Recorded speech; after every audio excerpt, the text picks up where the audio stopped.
नमस्ते, मेरा नाम शुभम है और आप मुझे ब्रेन ऑफ बिहार पे देख रहे हैं। संडे के अपडेट के साथ हम हाजिर हैं और सुप्रीम कोर्ट से लमसम 4-5 मामलों की सुनवाई जो होने जा रही है उस पे अपडेट हम आप लोगों को आज देंगे।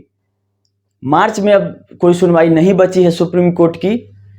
जो भी सुनवाई होनी है वो अप्रैल से होगी, क्योंकि अब 25 तारीख के बाद 3-4 दिन होली की छुट्टी होने वाली है। तो लमसम सारे मामले चले गए हैं अप्रैल में, लेकिन अप्रैल में उम्मीद है कि बहुत सारे सहारा से रिलेटेड मामला, और हम आप लोग को ये भी बताएंगे कि सहारा से भी मुख्य विवाद भी लिस्ट हो सकता है अप्रैल में, क्योंकि इसमें एक और आईएएस सेबी के द्वारा फाइल किया गया है 22 मार्च को फॉर डायरेक्शन,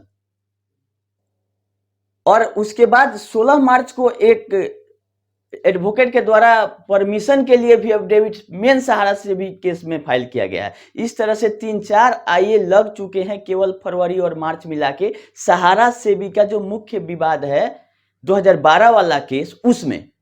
तो ये उम्मीद जगाई जा रही है कि जो 16 अप्रैल 2024 को पिनक पानी मोहंती वाला केस है उससे कहीं पहले ही, या हो सकता है कि साथ साथ सहारा सेबी मुख्य विवाद भी सुना जाए सुप्रीम कोर्ट में, क्योंकि जो रीट पिटीशन विश्व भारती के द्वारा लगाया गया है उसमें ये मामला जाके टैग हो गया है। जो सहारा से भी मुख्य विवाद है, बोला गया है कि उसके साथ में और पिनक पानी मोहंती वाला केस दोनों के साथ साथ ये मामला सुनवाई होने वाली है। तो क्या 16 अप्रैल के पहले भी लिस्ट हो सकती है सहारा से भी विवाद वाली केस? ये देखने वाली बात है। हम लोग उम्मीद यही करते हैं कि जिस तरह से एक्टिविटी हो रहा है, पोर्टल पे भी दिख रहा है कि सहारा से भी मुख्य विवाद का जब तक लिस्टिंग नहीं होगा, ना तो सहारा के ऊपर जो कार्रवाई होनी हुआ है वो होगी और ना ही टोटल लोगों का भुगतान का रास्ता निकलेगा। अब रहा बात पोर्टल का, तो पोर्टल का जो चुनावी डेट का जो अनाउंसमेंट हो गया है लोकसभा का, उससे पोर्टल पे असर पड़ता है कि नहीं पड़ता है ये भी देखने वाली बात है। क्या आचार संहिता में क्या सीआरसीएस भुगतान करती है या रोकती है? ये अब भुगतान अगर आप लोगों का अकाउंट में पेमेंट आ रहा होगा आज के डेट में भी, तो समझिए कि आचार संहिता का कोई असर पोर्टल पे नहीं पड़ा, और 20,000 से ऊपर का जो लोग वेट कर रहे हैं वो जल्द ही खुल जाए, ताकि अगर जो भी 5,000 करोड़ रुपया ही पहले बंट जाए 16 अप्रैल के पहले। हम लोग यही सकारात्मक उम्मीद करते हैं, क्योंकि पोर्टल का कोई भी आप लोग खिलाफत कर लीजिए चाहे गाली दे दीजिए, दूसरा कोई रास्ता अभी तक अल्टरनेट नजर नहीं आ रहा जिससे लोगों का भुगतान मिल सके, चाहे वो 5 रुपया ही क्यों ना हो।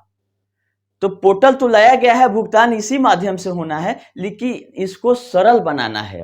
और जो कमियां सहारा के तरफ से है जिसको सुधार किया ही नहीं जा सकता है, उस पे जरूरत है सहारा पे कार्रवाई करने की, न कि भुगतान रोकने की।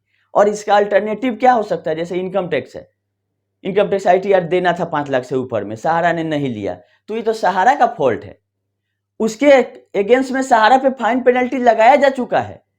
और सबसे पहला मामला अप्रैल में 2 अप्रैल को सहारा क्रेडिट कोऑपरेटिव सोसाइटी और इनकम टैक्स का वही लिस्ट हुआ है, जिसमें 13,000 करोड़ का डिमांड कर दिया गया है।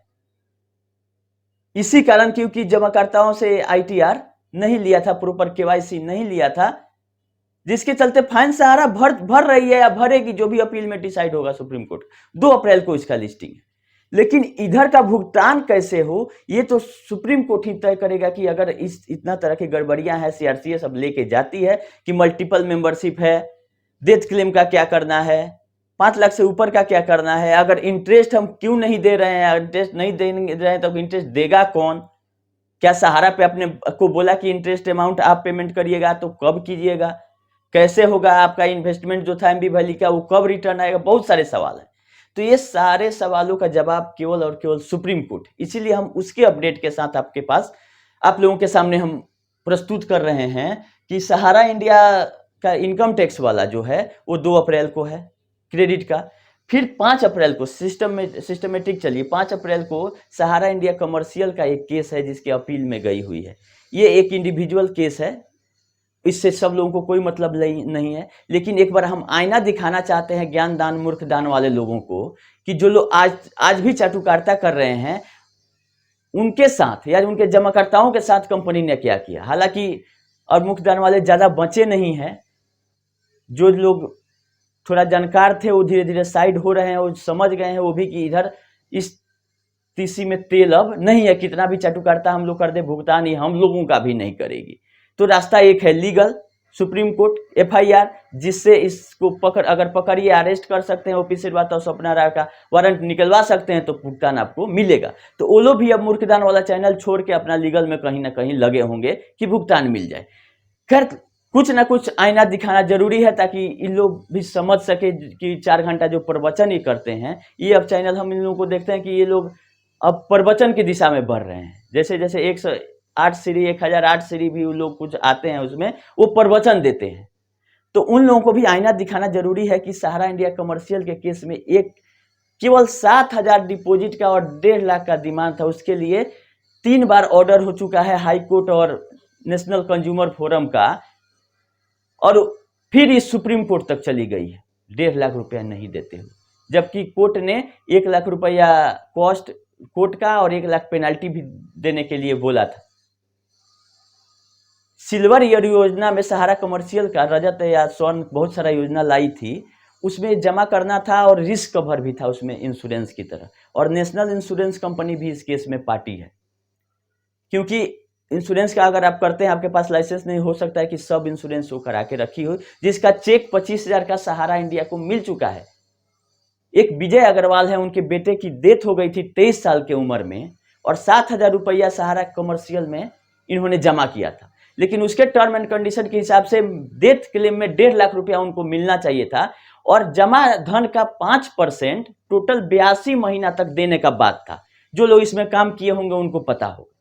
लेकिन ये क्या की सहारा कंपनी 3 साल पॉलिसी चलने के बाद उनके 23 वर्षीय बेटे का मृत्यु हो जाती है, और उसका भुगतान एक केवल 9,800 दे के बोलती है कि आपका हो गया, इतना ही आपका है बनता है, जबकि नेशनल इंश्योरेंस जो कंपनी है वो 25,000 का डीडी दे चुकी है सहारा इंडिया को, उसका इंश्योरेंस कराया गया होगा जैसे कि इसमें पार्टी है इस ऑर्डर में लिखा गया होगा।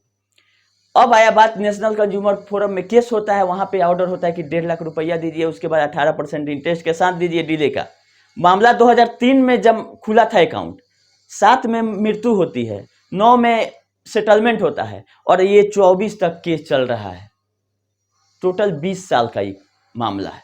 हमने ऑर्डर को पढ़ा है, सबको आपको जानने की जरूरत नहीं है। नट सेल में यही हुआ है कि सहारा ने बोला कि क्या हम दिए नहीं दिए, क्या हम एडवर्टीजमेंट किए, हमको कोई मतलब नहीं है, इनका नहीं बनता है, 9,800 दे के सेटलमेंट कर लीजिए, इससे ज़्यादा नहीं देंगे। तो कोर्ट ने डंडा चलाया, बोला कि नहीं, as per term and condition of commercial आपको 1.5 लाख रुपया भी देना है, उसका डिले पेमेंट का इंटरेस्ट देना है, और 82 महीना तक डिपॉजिट अमाउंट जो कि 7,000 मात्र है उसका 5% 82 महीना तक देना पड़ेगा। लेकिन ये पैसा नहीं देते हुए अपील फाइल की है, जो कि 2020 से अपील चल रहा है, और ये 5 अप्रैल को सुप्रीम कोर्ट में लिस्ट हुआ है। ये आप लोग समझिए कि डेथ क्लेम के बाद जो कि कमर्शियल, तो जो चोर होता है उसका मनसा ही शुरू से चोरी और लोगों का पैसा कैसे गबन करें इस पे ध्यान रहता है। ऐसा नहीं कि पहली बार हुआ है, सारा कमर्शियल का भी वही स्थिति है जो रियल एस्टेट और हाउसिंग का था। बिना सेबी और आरबीआई के परमिशन का ये बॉन्ड इशू कर रही थी, तो रियल एस्टेट हाउसिंग के बाद कमर्शियल पे भी 14,000 करोड़ का सेबी का डिमांड है कि आपने बिना सेबी के परमिशन का आपने बॉन्ड इशू किया। तो खैर ये इंडिविजुअल मामला, इससे किसी को तो कुछ नहीं फर्क पड़ता, लेकिन एक बार सच्चाई जाननी चाहिए कि किस बी क्लास की कंपनी है ये और किस लेवल तक ये जा सकती है, ताकि लोगों का पैसा आप लोगों को परेशान किया जा सके। तो जो लोग भी इसका पक्ष ले रहे हैं वो ये बात एक बार देख लें कि इसका भविष्य क्या होगा या इसका पास्ट क्या रहा है, इसलिए बताना ये जरूरी था। तीसरा आ जाइए आप, टॉप 20 डायरेक्टर वाला लोगों का केस है 9 अप्रैल को। ये भी बहुत इंपॉर्टेंट केस है कि किसका नाम देती है कि टॉप 20 डायरेक्टर हैं कंपनी के, और टॉप 20 जो कंपनी है उसके एसेट्स का डिटेल जमा करने के लिए सुप्रीम कोर्ट ने बोल दिया था प्राइम सिटी वाला मामला में। तो ये भी महत्वपूर्ण सुनवाई है 9 अप्रैल को। पिनक पानी मोहंती वाला अगर केस उसके पहले नहीं सुनवाई होता है तो 16 को लिस्टिंग दिखा रहा है। उसके साथ विश्व भारती वाला ये जो रिट पिटीशन है, प्लस मेन हो सकता है कि सहारा सेबी को भी लिस्ट कराया जाए, क्योंकि जो सहारा सेबी मुख्य विवाद है उसमें 2 आईए फाइल किया जाता है, फरवरी में उस पर भी लिस्टिंग नहीं हुआ, तो 15 मार्च को सेबी के तरफ से केजे एंड कंपनी जो लीगल फर्म है उसके द्वारा आइए फिर लगाया गया है डायरेक्शन के लिए कि हम इस पैसा का क्या करें। उसके नीचे परमिशन के लिए एक एडवोकेट लगाते हैं आइए कि हमको परमिशन, तो परमिशन हमको जो लगता है कि जो हॉस्पिटल बिक रहा है तो उसके लिए भी इनको कायदे से सुप्रीम कोर्ट का परमिशन चाहिए कि कोई भी संपत्ति सहारा ग्रुप की अगर बेची जाती है तो माननीय सुप्रीम कोर्ट का परमिशन रिक्वायर्ड है कि अगर पैसा जिसको भी जा रहा है सहारा से भी होते हुए जाना चाहिए या पहले सहारा से भी में आना चाहिए। तो हो सकता है कि उसके लिए भी परमिशन के लिए मांगा गया हो सकता है, हमको कंफर्म नहीं है कि एडवोकेट कौन है और क्या किस चीज का परमिशन मांगते हैं, क्योंकि पास्ट में ही हुआ है कि जो भी जमीन सेल होती थी इसकी, जो कि ये बता चुकी थी कि ये मेरे ग्रुप की जमीन है, सब जमीन नहीं, जो ये बता चुकी है सुप्रीम कोर्ट में, उसके लिए परमिशन लिया जाता था कि ये पैसा जमा हो गया है सहारा से भी में, इसके रजिस्ट्री का परमिशन दिया जाए। इसीलिए हमने देखा था आप लोगों को ये बता दिया। उसके बाद आ जाइए सैलरी वाला भी मैटर, बहुत लोग पूछते रहते हैं कि कब होगा, तो ये 26 अप्रैल को लिस्टिंग है। अब देखने वाली बात है कि क्या होती है। अगले पर आ जाइए बेल वाला मैटर है 23 मार्च को 30 हजारी कोर्ट में। फिर क्यूसप में 4 अप्रैल को है एनसीएलटी में। और मूर्खदान वाले लोग आ जाएंगे तो उनके लिए है कि पे आउट शायद नहीं आ रहा है, जो उनका ई स्कूट है इसमें भगदड़ मच रही है। तो पे आउट के लिए हम आप लोग को बताए थे पहले कि जब भी कंपनी में जमा कीजिए तो पहले देखिए वो किस कंपनी एक्ट से बनी है, या पार्टनरशिप फॉर्म है या सोसाइटी। क्योंकि क्यूसप में हमारे पास लोग बोल रहे हैं कि सेंट्रल का क्या करे, क्यूसप ईस्ट का क्या करे। तो अगर क्यूसप सेंट्रल खाली लिखा हुआ तो वो कंपनी एक्ट से रजिस्ट्रेशन उसका नहीं है, और वो क्यूसप unique product range limited company से अलग हुई। उसका प्रोविजन आप लोग देख लीजिए कि कौन सा रजिस्ट्रेशन नंबर उस पर लिखा हुआ है। पार्टनरशिप अगर है तो पार्टनरशिप एक्ट में जो प्रोविजन है उस हिसाब से आप क्लेम एफआईआर करके रिकवरी कर सकते हैं। और पोर्टल वाला आप लोग को बता ही दिए कि इसमें क्या होता है, आचार संहिता का कोई असर पड़ता है कि नहीं पड़ता, ये भी देखने वाली बात है। हमको जहां तक उम्मीद है कि पढ़ना तो नहीं चाहिए, क्योंकि पहले से चला आता हुआ स्कीम है और लोगों का जो क्लेम है वो जो भी 10,000 5,000 आ रहा है वो आते रहना चाहिए। अब आ जाइए क्यूसप में भी एक आदमी हमको भेजा है डिटेल कि उन्होंने पुलिस कंप्लेन किया था कानपुर में, उसका जवाब ये आया है। वो भी जवाब सुनिएगा तो मूर्खदानियों का होश उड़ जाएगा, क्योंकि सबका पैसा है और सब लोग चाहते हैं कि किसी न किसी तरह से पैसा मिले, और वो लोग विरोध करेंगे, जो आंदोलन कर रहे हैं, केस कर रहे हैं उन्हीं का। और आंदोलन और विरोध के चलते ही पोर्टल आया है, और सबसे पहले अप्लाई ज्ञानदान वाले ही किए होंगे। तो जैसे होता है ना कि कहीं जग होता है तो लोग चंदा देने में पीछे रहते हैं, लेकिन जब प्रसाद वितरण होगा तो बड़ा सा कटोरा लेके आगे खड़ा रहते हैं। तो सामाजिक काम है, कोई मना नहीं करता है, लेकिन उन लोगों को भी सोचना चाहिए कि जब जग हो रहा है तो उसमें चंदा भी देना उनका फर्ज है, तब आप कटोरा लेके। तो उसी तरह से जो लोग खिलाफत किए, केस किए, जिसके चलते सरकार पे प्रेशर बना और पोर्टल आया, और पोर्टल पे अप्लाई करने वाले ये लोग हैं, जबकि लोग विरोध कर रहे थे कि कोई आंदोलन आई, ये सब नहीं करना चाहिए, सहारा डूब जाएगी। तो उन लोगों को भी हम एक बार फिर से आईना इस बात से दिखा रहे हैं कि क्यूसप में ये क्या रिपोर्ट गया है पुलिस का। क्यूसप में ये पुलिस वाले बोल रहे हैं कि क्यूसप में कभी भी परिपक्वता राशि देने का कोई स्कीम ही नहीं चलाया है, ना ही फिक्स डिपॉजिट के नाम पे कुछ लिया है। एक स्कीम के तहत सामान खरीदने के लिए हम एडवांस लिए हुए हैं, जो पेपर में लिखा हुआ है। हम तो बोले थे आप लोगों को कि सहारा पे केस करना है तो बहुत सारा चीजों को ध्यान में रख के, और सुप्रीम कोर्ट तक का जब तक तैयारी नहीं हो जाएगा तब तक हम लोग को एनसीएलटी में केस नहीं फाइल करेंगे, क्योंकि ये हम जान रहे हैं कि अगर आप लड़ सकते हैं तभी सहारा पैसा देगी, नहीं लड़िएगा तो ये घर पहुंचाने वाली नहीं है, ये अब देने वाली नहीं है, इससे लेना पड़ेगा, और वो भी चढ़ के लेना पड़ेगा। तो लेने के लिए क्यूसप में जो पुलिस रिपोर्ट बोला गया है कि कभी ये जमा राशि चाहे बॉन्ड या परिपक्व या मैच्योरिटी देने का बात ही नहीं है। ये पुलिस कमिश्नर को गया है, पुलिस अधीक्षक के तरफ से रिपोर्ट। एक आदमी हमारे व्हाट्सएप पे भेजे थे कि हमने एफआईआर किया था, जिसको खारिज कर दिया गया। बोला गया था कि ये कंपनी दिवालिया हो गई है, सही में दिवालिया हो गई है, और 6 दिसंबर को आदेश है एनसीएलटी का कि इसका संपत्ति का निस्तारण करके लोगों का पैसा दे दीजिए। ये भी सही है, लेकिन वहीं तक नहीं सही। अब उसके आगे वाला बात कोई नहीं बता पाया। तो जो लोग भी केस कर रहे हैं वो लोग प्रॉपर जानकारी ले, जो भी एडवोकेट हैं वो थोड़ा सा मेहनत करें, सीधे जाते हैं और केस हार के चले आते हैं जानकारी के अभाव में। ये सही बात है कि 6 दिसंबर को एनसीएलटी ने दिवालिया घोषित कर दिया था इसको, और कॉर्पोरेट इंसॉल्वेंसी में CIRP में चली गई है कंपनी, लेकिन फिर 15 दिसंबर को ही सहारा की तरफ से अपील दायर कर दिया गया है ट्रिब्यूनल में, और 18 उस ऑर्डर पे तत्काल रोक लगा दिया गया है कि अभी CIRP जो है, जो इंसॉल्वेंसी प्रोफेशनल है, फर्दर कुछ नहीं करेंगे। तो बात जहां तक की जरूरत थी सहारा को, उतना बात पुलिस को बता दिया गया। वो बोला कि अब किस केस चलाना ठीक नहीं है जब कोई कंपनी दिवालियापन में है। लेकिन अगला बात कौन बताएगा कि अपील में गई हुई है, और अपील का अगला डेट 4 अप्रैल है, और 2018 में मैच्योरिटी जब पूरा हुआ था, और 2024 में जब ये 23 दिसंबर में गई है दिवालिया में, तो बीच में क्या कर रही थी? 18 से लेकर 23 तक क्यों नहीं भुगतान की? क्या इसमें डिफॉल्टर कंपनी नहीं थी?